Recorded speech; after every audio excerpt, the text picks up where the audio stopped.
Dealing with the diagnosis of pancreatic cancer. Hello, this evidence-based content is prepared by Saboor fellowship-trained consultant surgeon, and if you or someone you care about has been diagnosed with pancreatic cancer and you're noticing changes in mood, energy, or motivation, you're in the right place. Research shows that depression and anxiety can actually appear before the physical symptoms of pancreatic cancer become obvious, and they affect nearly half of all patients. By the end of this video, you'll understand why mental health matters so profoundly in pancreatic cancer, recognize the warning signs, and know exactly when and how to seek help. We're not talking about feeling sad after receiving difficult news. That's a completely normal reaction. What we're discussing is clinical depression and anxiety that can fundamentally change quality of life and even impact how the body experiences pain.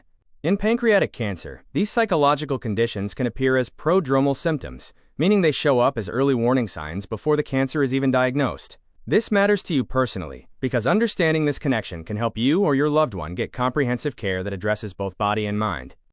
A systematic review of 71 studies found that depressive symptoms were a prodrome in approximately 38 to 45% of patients newly diagnosed with pancreatic cancer.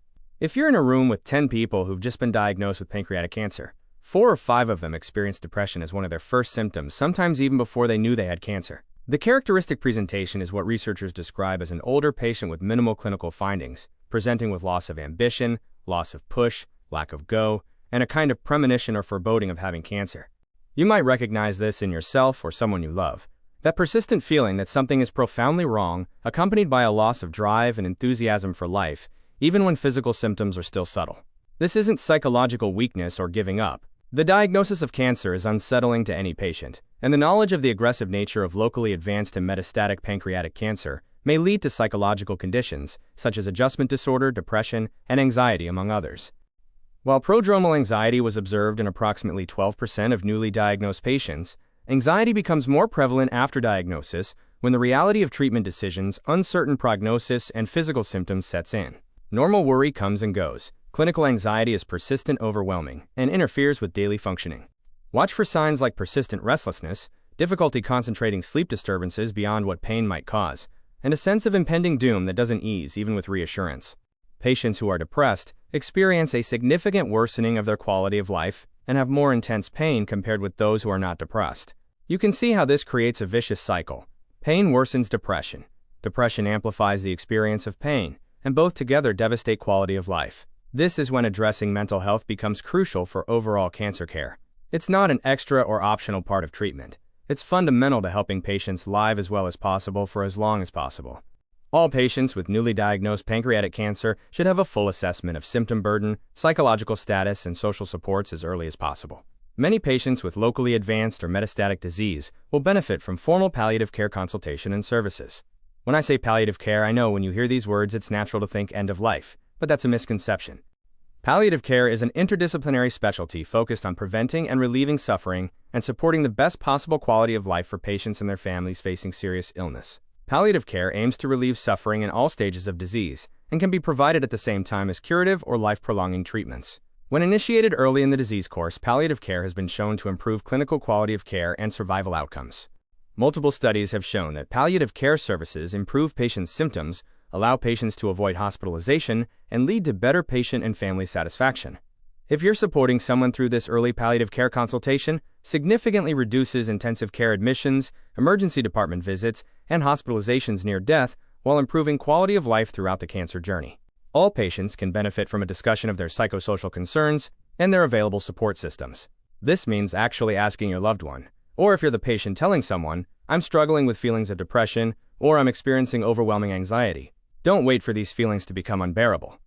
Some patients may benefit from cancer support groups, which can be found through the American Cancer Society and other cancer organizations. These provide connection with others facing similar challenges, practical coping strategies, and the reassurance that you're not alone. You should see benefit from peer support within the first few weeks of participation. Keep a simple journal noting mood changes, sleep quality, appetite, and pain levels. This information helps your healthcare team understand patterns and tailor treatment appropriately. Be specific. I need a full assessment of my psychological status along with my physical symptoms. All patients should have a full assessment of symptom burden, psychologic status, and social supports as early as possible. In some cases, this will indicate a need for formal palliative care consultation and services. Others may warrant treatment with antidepressants or anxiolytics. These aren't giving up on fighting cancer. They're tools to help you live better while managing cancer. Sample questions include: would an antidepressant help improve both my mood and my pain management? What are the side effects of anxiolytics, and how do they interact with my cancer treatments? How long before I might notice improvement with these medications? Ask: can I get a referral for ongoing formal support from a social worker or psychiatrist? Others may need referral for ongoing formal support from a social worker or psychiatrist who specializes in cancer care and understands the unique challenges you're facing. If you or your loved one experiences thoughts of self-harm or suicide, complete inability to function in daily activities, severe anxiety with panic attacks that don't respond to calming techniques, profound withdrawal from all social interaction, or inability to make necessary treatment decisions due to depression or anxiety, these are medical emergencies requiring immediate attention, just like severe physical symptoms. Early initiation of palliative care services improves clinical and quality of care outcomes and may prolong survival. Antidepressants typically take 2 to 4 weeks to show benefit, while anxiolytics may provide more immediate relief. Palliative care consultation should happen within the first few weeks of diagnosis, not months later. If you're supporting someone through this, and you notice they're dismissing mental health concerns or refusing help gently persist, these feelings are a real part of this illness, and getting help for them is as important as treating the cancer itself. If you're supporting someone through this, recognize that these feelings are a legitimate medical concern, not a character flaw. Depression and anxiety are common legitimate medical symptoms in pancreatic cancer that require the same serious attention as physical symptoms. Your next step: schedule that comprehensive assessment that includes psychological status alongside physical symptoms within the next week. This information is for education. Always discuss your individual situation with your healthcare provider. I've outlined several reputable resources here which you may find valuable for further information on this topic: American Cancer Society for Cancer Support Groups and Mental Health Resources, National Comprehensive Cancer Network for Palliative Care Guidelines, Pancreatic Cancer Action Network for Patient and Family Support Services, National Alliance on Mental Illness for mental health support for serious illness, and up-to-date patient education for depression and anxiety in cancer care. All links are available in the description below. Thank you for watching.